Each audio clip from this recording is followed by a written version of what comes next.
Welcome to lecture number 23, segment number 1. Lecture number 22 में we did the audit procedures. मैंने आपको बताया था कि audit procedures क्या होते हैं, किस तरह assertions को choose किया जाता है, किस तरह assertions को टेस्ट किया जाता है, ऑडिट प्रोसीजर के जो 3 स्टेप्स हैं वो कौन कौन से स्टेप्स हैं. इस लेक्चर में हम फाइनेंशियल स्टेटमेंट की मुख्तलिफ एलिमेंट्स को मैं बारी बारी आपके साथ डिस्कस करूंगा कि उन पे ऑडिट प्रोसीजर में किस तरीके से उनको जज किया जाता है, कौन कौन सी चीज़ों को चेक किया जाता है और किस तरीके से उन फाइनेंशियल एलिमेंट्स की टेस्टिंग होती है. For example, the first one is revenue. Now you know that revenue is a very very important part of your financial report. बहुत सी कंपनीज जो हैं वो रेवेन्यू को ओवरस्टेट या अंडरस्टेट करने की कोशिश करती हैं टैक्स पर्पसेस के लिए, ज़्यादा प्रॉफिट शो करने के लिए, कम प्रॉफिट शो करने के लिए. तो जो ऑडिट असर्शंस हैं फॉर रेवेन्यू उनको अच्छे तरीके से टेस्ट करना इज़ वेरी इम्पॉर्टेंट. जब हम रेवेन्यू को टेस्ट करते हैं तो जो सबसे पहली चीज़ हम असर्शन को टेस्ट करेंगे वो होगी occurrences. Now what is occurrence? Revenues that have been recorded actually occurred and are related to the client. आपने ये देखना है कि जो रेवेन्यू आपने फाइनेंशियल रिपोर्ट में शामिल किया है वो असल में उसकी अक्रेंस हुई थी और वो उसी क्लाइंट से रिलेटेड रेवेन्यू है जो फाइनेंशियल रिपोर्ट्स में बताया गया है. Second is completeness. All revenues that should have been recorded have actually been recorded. कि तमाम वो रेवेन्यूज़ जिनको फाइनेंशियल रिपोर्ट्स में शामिल करना ज़रूरी था उनको शामिल किया गया है. किसी भी किस्म का रेवेन्यू या उसकी किसी भी टाइप को, फॉर एग्जांपल आपकी कोई अदर सोर्सेज ऑफ इनकम है तो उनको आपने स्किप तो नहीं किया या वो बाय मिस्टेक्स आपसे स्किप तो नहीं हो गई. So that will be called the completeness. Then you have the accuracy. All revenue transactions have been recorded correctly. तमाम जो ट्रांजैक्शंस आपने रिकॉर्ड की हैं रेवेन्यू से रिलेटेड वो करेक्ट है या नहीं. फिर है कट ऑफ. कट ऑफ जैसे आपको मैंने बताया रेवेन्यू रिकग्निशन हो गया. All revenues have been recorded in correct accounting period. उसकी वजह है कि लेट्स से अगर आपका कोई रेवेन्यू आपने जनरेट किया 2018-2019 फाइनेंशियल ईयर में, so it is a must कि वो आप इसी फाइनेंशियल पीरियड में मेंशन करें बजाय इसके कि आप नेक्स्ट फाइनेंशियल पीरियड में उसको लेके जाएं. फिर है classification. All revenue transactions have been properly classified in accordance with applicable accounting standards. Classification में आपने देखा कि आपका जो अकाउंटिंग फ्रेमवर्क है क्या उसके हिसाब से आपका रेवेन्यू जो है वो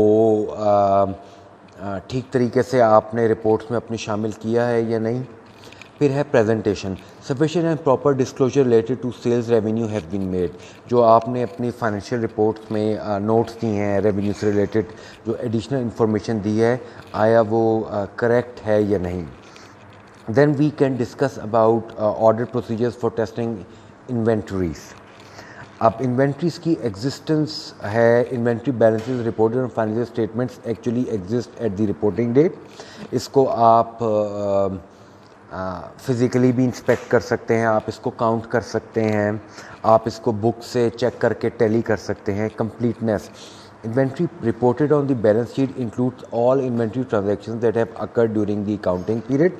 आया उसमें तमाम इन्वेंट्री ट्रांजैक्शंस को अकाउंट फॉर किया गया है या नहीं. फिर जब हम इन्वेंट्री की बात करते हैं फिर आपकी राइट्स एंड ऑब्लिगेशंस आता है जो मैंने आपको सेगमेंट 22 में लेक्चर 22 में जिसकी डेफिनेशन भी बताई थी.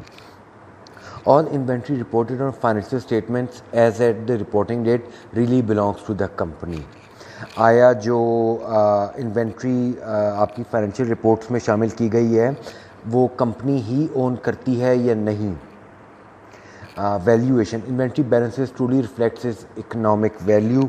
इसमें आप ये देख सकते हैं कि आप कॉस्ट प्रिंसिपल यूज़ कर रहे हैं, आप किस तरीके से अपनी इन्वेंट्री को फाइनेंशियल स्टेटमेंट्स में रिकॉर्ड करते हैं, बैलेंस शीट में आप किस तरीके से अपनी इन्वेंट्री को लेके जाते हैं, तो वो आपका आएगा वैल्यूएशन में। बहुत सी कंपनीज जो है वो हिस्टोरिकल कॉस्ट यूज़ करती हैं, लेकिन आपका साथ साथ प्रूडेंस कॉन्सेप्ट भी है कि asset should not be over stated. तो ये आपने तमाम चीज़ें वैल्यूएशन में अपनी देखनी हैं। फिर आपका आता है presentation and disclosure. Inventory is properly classified and sufficiently disclosed in the notes to financial statements. ये आपके जो एडिशनल नोट्स हैं, जो प्रेजेंटेशन है इन्वेंट्री की, उसमें करेक्ट है या नहीं। फिर इन्वेंट्री से रिलेटेड एक और भी बहुत जो अकाउंटिंग के पॉइंट ऑफ व्यू से कॉन्सेप्ट आता है कि वो आता है कि आपने अपनी इन्वेंट्रीज़ को एक्सपेंस में कन्वर्ट करना होता है। जैसे आपकी इन्वेंट्रीज़ कंज्यूम होती हैं तो आप उसको एज एन एक्सपेंस ट्रीट करते हैं। तो ये तमाम चीज़ें आपकी इन्वेंट्री से रिलेटेड जो असर्शंस हैं उसमें आएंगी। फिर आपका हो गया audit procedure for account payable. ना account payable is liability as you know. तो आपने देखना है कि ये जो लाइबिलिटी आपने अपने बैलेंस शीट में शो की है, स्टेटमेंट ऑफ फाइनेंशियल पोजीशन में शो की है, ये कितनी करेक्ट है। उसमें तो पहले कंप्लीटनेस आ गया, the account payment balances, account payable balances reported on the balance sheet include all payable transactions that have occurred during the accounting period। फिर आपने उसकी एग्जिस्टेंस कर ली कि आया वो एक्चुअली अकाउंट पेबल एग्जिस्ट भी करते हैं नहीं। इसके लिए आप जो हैं you can even deal with the creditors, आप उनको कंफर्म कर सकते हैं, उनसे direct as a third party deal कर सकते हैं। फिर valuation, account payable have been recorded in the correct amount and their balances reflect the actual economic value. फिर राइट और ऑब्लिगेशन आ गई। The company actually owes a liability for accounts payable as at the reporting date। फिर आपका presentation and disclosure आ गया। इसी तरह फिर आपका नेक्स्ट आता है account receivable. Account receivable you know is your current asset. Account receivable वो अकाउंट्स जो होते हैं जो कंपनी को दूसरे लोगों ने पे करने होते हैं, तो उससे आपने एग्जिस्टेंस चेक करनी है। The accounts receivable that are shown on the balance sheet at the opening date really exist और नॉट। आपने उसकी वैल्यूएशन शो करनी है। The amount of receivables recorded in the client's account is mathematically correct and their balances reflect the actual economic value. फिर आपने completeness check करनी है, वो तमाम अकाउंट रिसीवेबल आपने अकाउंट रिसीवेबल सेक्शन में एंटर किए हैं नहीं।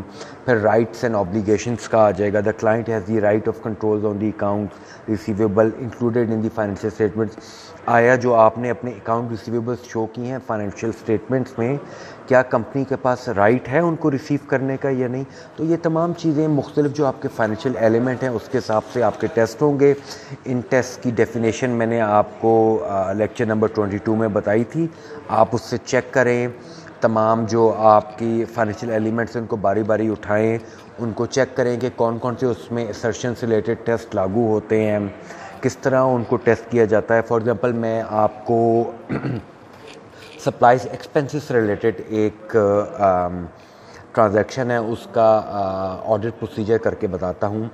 We examine the office supplies expense $3,500 in the journal ledger recorded on 18 July 2019 by inspecting the supplier invoice, purchase order and receiving report।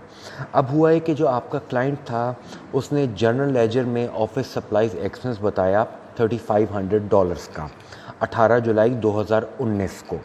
अब आपने उसको इंस्पेक्ट करना है। अब जो आपका ऑफिस सप्लाईज एक्सपेंस है $3,500 का, आप उसको किस तरीके से इंस्पेक्ट कर सकते हैं, कौन से ऑडिट प्रोसीजर के थ्रू। उसमें नॉर्मली 3 आपके सोर्स डॉक्यूमेंट्स यूज़ होते हैं। एक आपका सप्लायर इनवॉइस होगा। सप्लायर इनवॉइस ये कि ऑब्वियसली सप्लायर ने जब आपको सप्लाईज प्रोवाइड की तो उसके अगेंस्ट इनवॉइस जनरेट होगी। एक परचेस ऑर्डर होगा, आपने सप्लायर को किस प्राइस पे कितनी क्वांटिटी ऑर्डर की थी।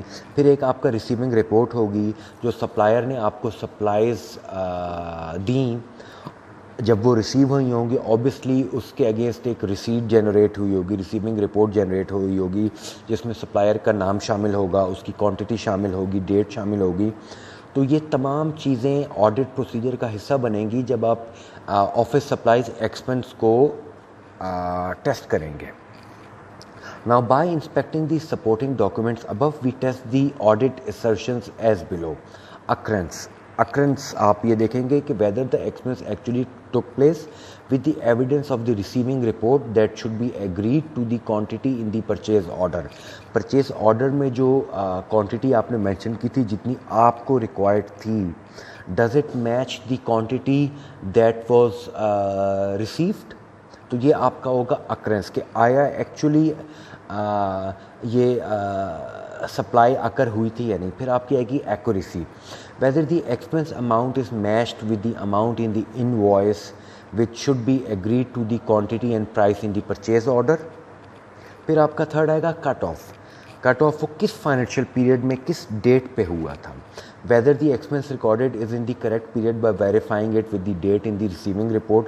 जब रिसीविंग रिपोर्ट में आपको सप्लाईज रिसीव हुई तो उस दिन जो डेट थी वो किस फाइनेंशियल पीरियड में पड़ती है, आया उसी फाइनेंशियल पीरियड में इस ऑफिस सप्लाईज एक्सपेंस को आपने रिपोर्ट में शामिल किया है या नहीं। The above procedure is also known as 3-way matching, which refers to the matching of 3 supporting documents including invoice, purchase order and receiving report. Now this technique is called the 3-way matching. This is an important term. इसको आप अपने and पे भी search करें। इस type के जो questions होते हैं नॉर्मली ये आपके पेपर में आते हैं, in which you are suppose to explain different terms used in the auditing.